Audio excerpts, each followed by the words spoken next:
Thomas a quitté son Allemagne natale pour profiter de sa retraite dans le Périgord. Situés près de chez lui, ces terrains qui jouxtent un lotissement récent ont été choisis pour un projet qui lui déplaît, un champ de panneaux photovoltaïques qui ressemblerait à ça. Ce sont 18 hectares, c'est énorme. Pour vous, c'est une aberration, c'est incompréhensible. Absolument.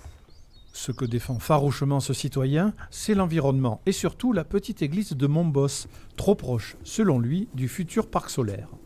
La distance est 510 mètres de l'église et le périmètre protégé d'un monument historique est 500 mètres. Alors c'est juste dehors. C'est absolument contre l'esprit des protections des monuments historiques. Affiché en mairie, en bordure du terrain retenu par l'entreprise parisienne qui porte le projet, l'enquête publique a été prolongée jusqu'au 26 mars. À Sigoulès, il y a les contres, mais le photovoltaïque a aussi ses supporters.